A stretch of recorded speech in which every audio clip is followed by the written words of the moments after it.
Bienvenidos a Perspectivas Ambientales, un espacio para dialogar con actores claves que desarrollan políticas, acciones, emprendimientos innovadores y soluciones alrededor del mundo, contribuyendo a la sostenibilidad en el planeta. Este programa es transmitido por Telesucesos los viernes a las 19 horas y domingos a las 2:35 horas, así como por nuestros canales digitales de Perspectivas Ambientales.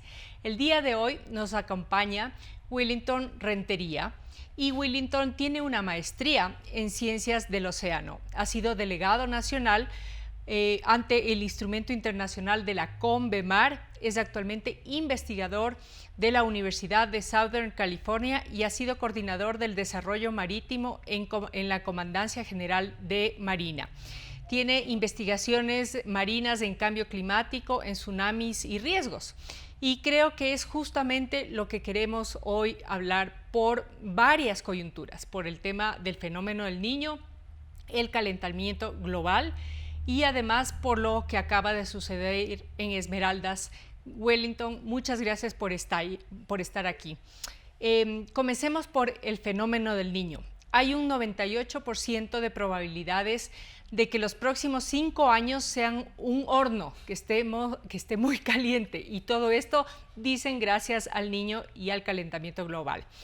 ¿Qué nos puedes decir al respecto? ¿Qué es exactamente el Niño? Comencemos por eso. Muchas gracias por la oportunidad de poder compartir un poco de la experiencia y de lo que hemos realizado en los últimos años.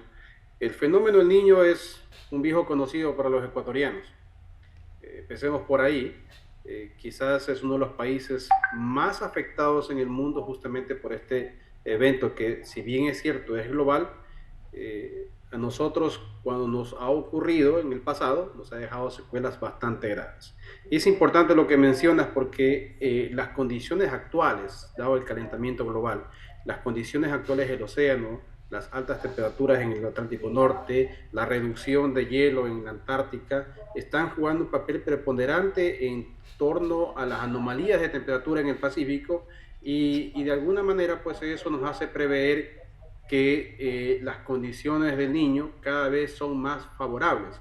La diferencia del evento del Niño con otros fenómenos oceanomosféricos es que este particularmente no es predecible. Deben reunirse ciertas características para que el evento se desarrolle y llegue a su madurez. El Niño es un evento oceano-atmosférico. No puede haber el Niño si es que no hay un acoplamiento de la atmósfera. El océano puede estar caliente, pero si la atmósfera no responde a esa temperatura del océano, entonces el Niño no llega a su madurez. En la actualidad, los modelos predicen la posibilidad de que se desarrolle y llegue a su madurez el Niño. Estamos ya en condiciones de Niño. Las anomalías de temperatura en la región del Pacífico Central nos indican ya que un Niño se está desarrollando. Para el Ecuador eso no es suficiente. Para el Ecuador es necesario que las condiciones de anomalía de temperatura se mantengan estables y cambien o continúen, durante el cambio de la estación. Cuando eso ocurre, entonces coincide con la época lluviosa del Ecuador, el océano está mucho más caliente y se producen estas precipitaciones fuertes que son la característica del Niño o lo que más ha afectado al Ecuador en un evento del Niño. El océano está caliente. En algunos lugares del océano, por ejemplo en el Pacífico la temperatura puede sobrepasar los 28 grados. Cuando la temperatura del océano pasa los 28 grados, comienza a hacer una transferencia de masa hacia la atmósfera. Y eso es lo que nosotros conocemos como la retroalimentación o el inicio de la retroalimentación.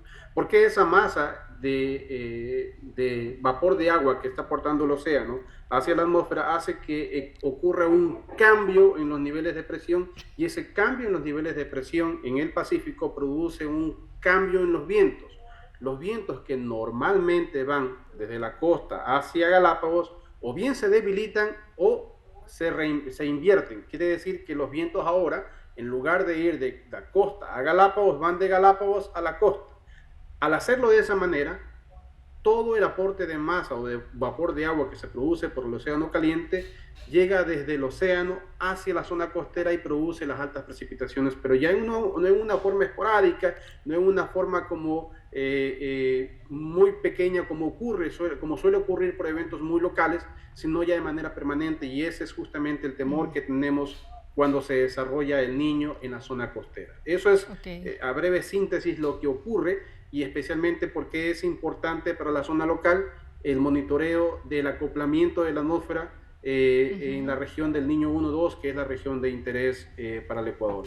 No sé si recordamos el año 2015, el océano ya en estas condiciones de cambio climático, con una temperatura muy alta, preveíamos un gran evento del Niño porque el océano se había mantenido caliente, había estado ya con varios meses la anomalía de temperatura tanto en el Pacífico Central como en la región 1-2, y se habló del Niño Godzilla. Hubo una alerta global en el mundo por este evento, este gran evento, que se esperaba y que podría ser tan fuerte como fue el del 82-83, como el del 97-98. Entonces, estábamos nosotros a la espera de ese evento, pero si ustedes recuerdan, en el año 2015, en la costa de Ecuador y de Perú, no hubo precipitaciones. En realidad fue un evento frío, fue una temporada fría. Entonces, el mundo sí vivió un Niño, pero el Ecuador y Perú no vivieron un Niño. Correcto. Entonces, hay que seguir monitoreando. Esto no es, no hay una certeza todavía. Entiendo que las autoridades en Ecuador están monitoreando las condiciones para conocer cómo va a afectar el cambio de estación, cómo la corriente de Humboldt de alguna manera enfría las aguas frente a la costa de Ecuador y Perú, y si eso ocurre, pues entonces ya no se produciría este aporte del océano a la atmósfera, y eso pues limitaría las precipitaciones, dejando solamente precipitaciones normales, que son, valga la redundancia, normales para la época de enero, febrero y marzo. Si eso no ocurre, si el cambio de estación no logra aportar o reducir la temperatura de la región Niño 1, 2, si Humboldt no logra reducir la temperatura, pues entonces estas características del océano de acoplarse con la atmósfera es muy probable que se den. Correcto. Ahora, entiendo que el Atlántico está inusualmente cálido y que la temperatura global de los océanos están subiendo por efectos del cambio climático. Entonces, esos modelamientos que se están haciendo y que se puede prever, ¿es lo más probable que tengamos un niño fuerte? ¿Se podría prever así certeramente? En los actuales momentos, lo que tenemos es las condiciones de un niño débil. Ya. ¿Sí? Pero usualmente el niño se desarrolla para los meses de diciembre y enero. O sea, estamos en un proceso en el que se está desarrollando este niño débil. No hay certeza de que el niño se mantenga como débil, ni tampoco hay certeza de que pase a ser muy fuerte. ¿Sí? La situación pasa por entender un poco, o al menos en la comunidad científica no hay nadie que tenga esa certeza, porque el cambio climático también, como ha aumentado los eventos extremos, ha aumentado la incertidumbre. Sí. Porque todavía no conocemos cómo este gradiente de temperatura o esta conexión con el Atlántico, o la conexión específicamente con la Antártica, pueden influir en las condiciones de desarrollo del niño. Estamos en procesos que todavía nos toca aprender, y por esa razón, pues, inclusive el mismo boletín de la NOAA sigue siendo muy cauto respecto a cuáles van a ser estas condiciones de desarrollo del niño. Lo mismo si ustedes revisan los boletines del Comité ERFEN en Ecuador o del Comité ENFEN en Perú, siempre se mantiene esa cautela porque la experiencia nos obliga a tratar de esperar a ver cómo las condiciones, cómo este cambio de la estacionalidad contribuye o no al enfriamiento de las aguas. Entonces, por ahora, tendríamos que esperar 1 o 2 meses hasta que estas condiciones comiencen a producir estos efectos y nos permitan de alguna manera pues anticipar qué es lo que puede ocurrir para la época que nos interesa. En realidad, los mayores efectos del Niño en el Ecuador se han dado en los meses de enero, febrero y marzo, o sea, estamos hablando ya del próximo año,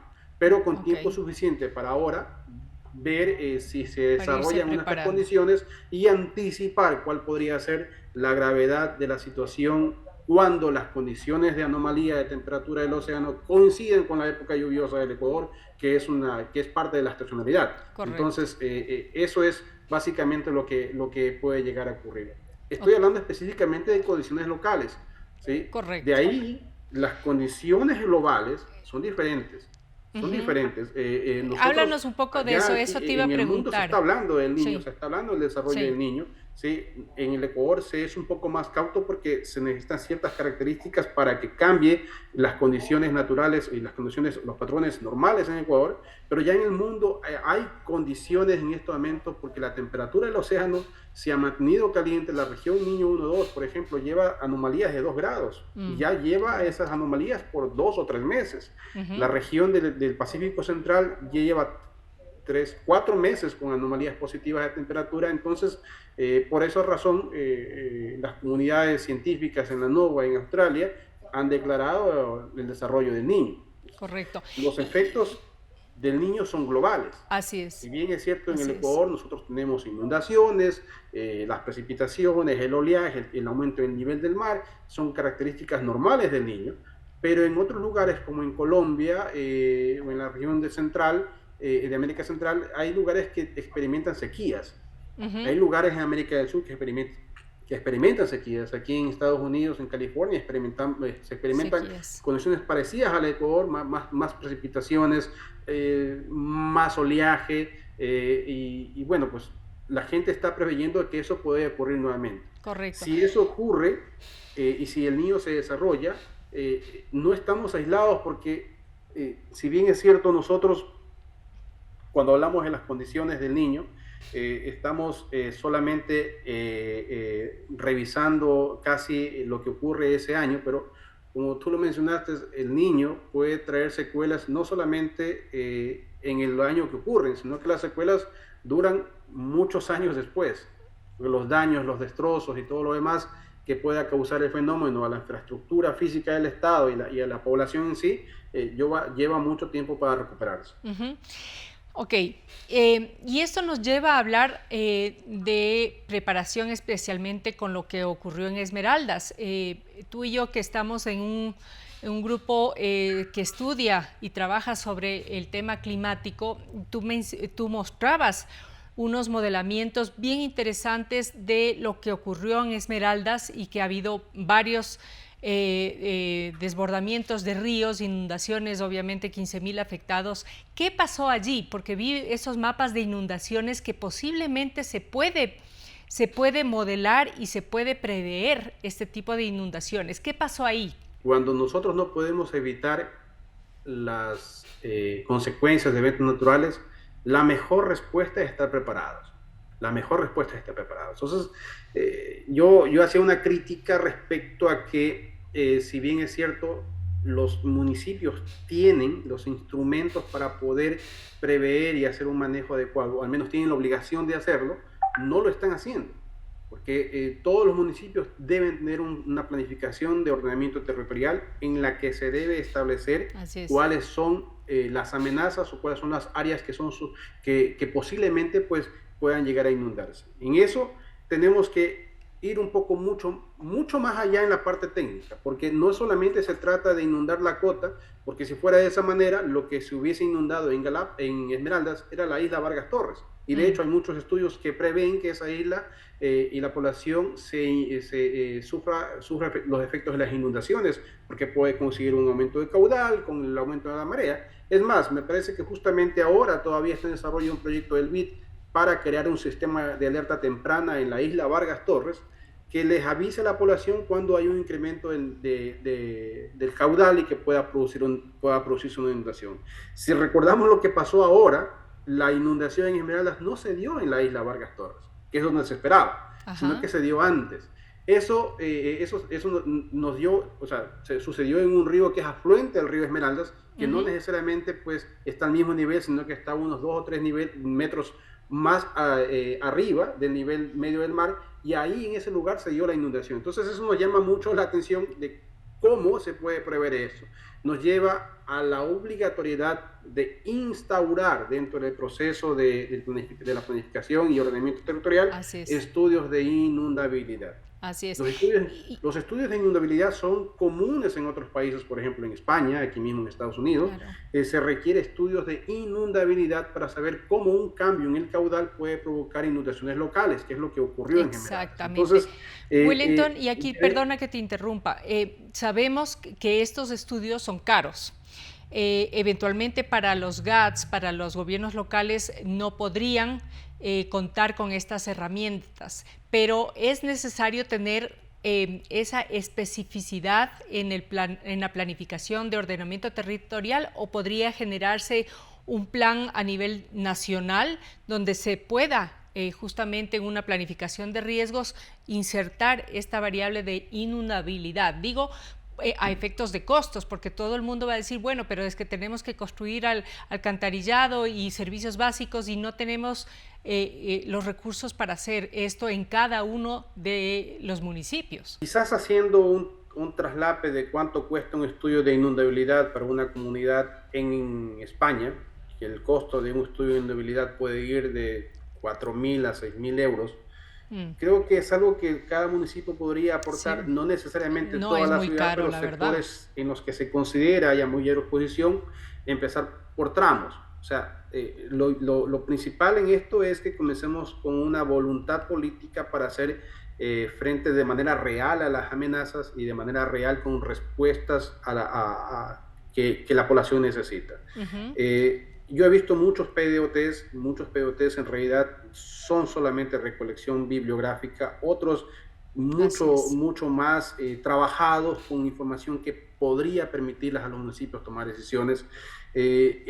No son todos, pero hay muchos municipios que prácticamente usan el POT solamente como un instrumento para poder recibir el presupuesto. Y ahí la necesidad de un cambio en la cultura respecto a la tecnicidad de cómo se deben manejar los riesgos. Los riesgos no pueden ser manejados políticamente. Los riesgos deben manejarse de manera técnica. Totalmente. Y el beneficio es político. Así es. Pero eso necesitamos un cambio de cultura. Totalmente. Y yo me he encontrado con lo mismo que tú mencionas. Doy fe de aquello que son simplemente que ha hecho alguien más o un consultor y es un mero requisito para presentarlo y que recibir los fondos. Y eso tenemos que cambiar.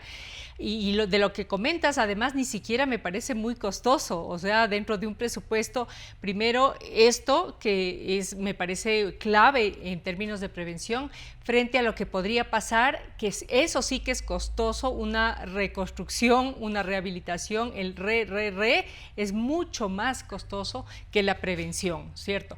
Y ahora, en respecto a otra cosita, te quería preguntar, las Naciones Unidas, y voy a citar esto textualmente, advierte que el cambio climático y el Niño elevarán hasta límites desconocidos y pronostica que hay un 98% de probabilidades de que se supere en los próximos 5 años el récord de calor alcanzado en el 2016 y pide estar preparados. Ahora, esto entonces, volviendo ya en términos globales, se vienen olas de calor, y eventualmente el tema del niño, ¿no? ¿Cómo vislumbras tú a nivel global la preparación y quizá los huracanes también en el Caribe? Acaba de llegar un equipo de Naciones Unidas a visitar todas las islas del Caribe porque saben que pueden venir huracanes muy, muy fuertes justamente por este cambio de temperatura. Entonces, descríbeme el panorama a nivel global. ¿Cuáles son los continentes que eventualmente van a ser afectados y cómo? A mí me gusta hacer siempre esta analogía para un poco darle una explicación bastante sencilla a lo que va a ocurrir.